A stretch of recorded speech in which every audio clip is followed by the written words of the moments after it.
Appalachian Oldtime is most important to me because these songs have existed for generations and generations before I was born, and they're hopefully gonna still be sung for generations after I'm gone.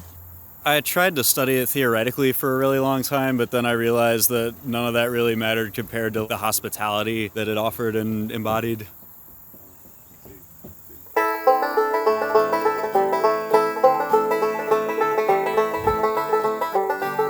I was born in the borough of Reynoldsville, Pennsylvania, population of about 2,000 people. I'm not a coal miner's daughter like a lot of people from the region. I think that there's kind of a homogenous idea about the life experiences and upbringings of folks in Appalachia. My family's from Milltown.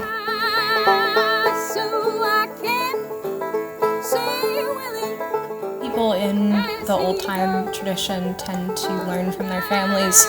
My great-grandma's generation was very musical. I'm kind of unique in the fact that it was lost for a few generations before I picked it back up.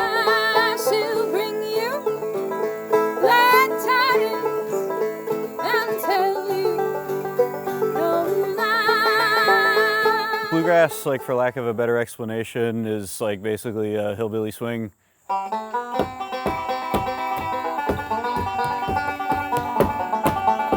Swing timing, it sort of has a way of having the beat work with you in a back and forth kind of manner.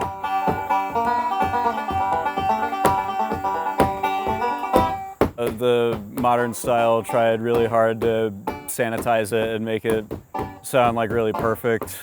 That's not really the heart and soul of what makes it up.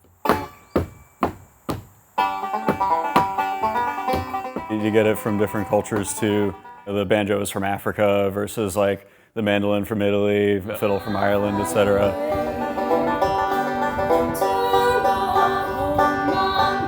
These people were all playing the tunes that they were familiar with from their own respective cultures, and that ended up kind of making this uniquely American blend stylistically.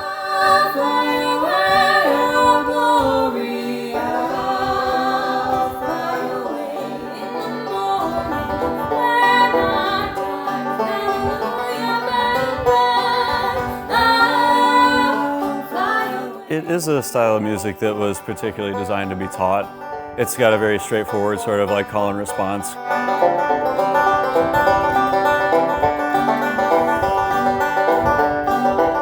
In the olden days, if you wanted to learn old-time music and if you wanted to learn bluegrass, you had to learn it from your elders, and that meant going to your elders' houses, sometimes friends of the family, sometimes just some like weird old guy who lived in town who played the fiddle really well. You'd have to go to his house and drink his coffee and form a relationship with him. My granny was a tailor. She had my new blue jeans. Granddaddy was a carpenter, the best I've ever seen. It's my dad, Toby, my mom, Jennifer, and my older sister, Tiffany. That there is my great-grandma. We call her Moggy. Her real name's Dorothy. I don't know why we call her Moggy, but she just is. And I think this one's my favorite picture, though. I've got my fiddle on my back, my banjo on my knee. He's bound for Colorado, and I for Tennessee. The only scrap of ancestral wealth in my family still is because of unions.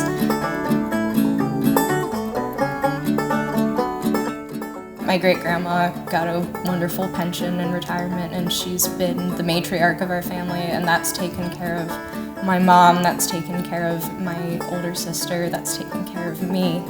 To forge community with one another is the first step in organizing together for a better future.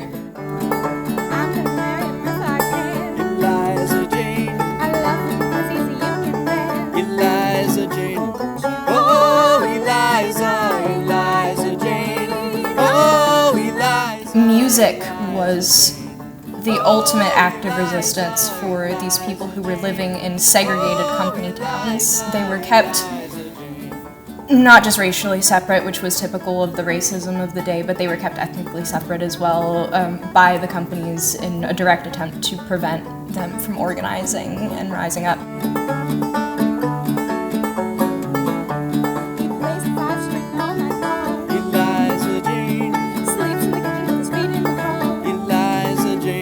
The Union songs that people still sing today have provided hope on picket lines, which used to be a lot higher stakes than they are now.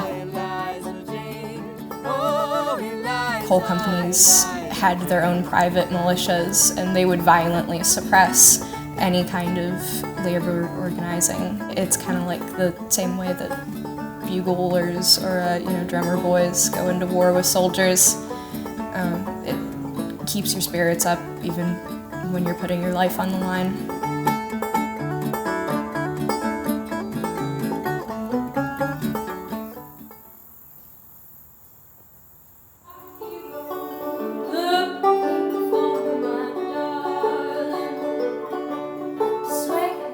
I came across the sound initially through the likes of Bela Fleck. I just remember hearing the authenticity of it.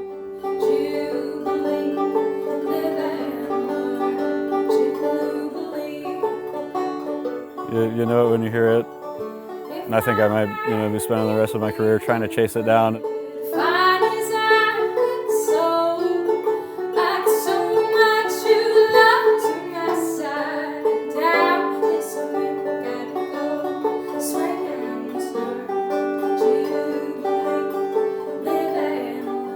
I think that especially in a very capitalistic and consumerist age, there's this pressure on artists to sound like whoever else is successful. And that robs people of the songs that their ancestors have been clinging to for generations, the things that connected people to the places that they immigrated from in Europe, for the descendants of the formerly enslaved, the songs that got them through the hardships of slavery and eventually emancipation. It would be a huge loss if those songs were never sung again. I don't want no bitter man, neither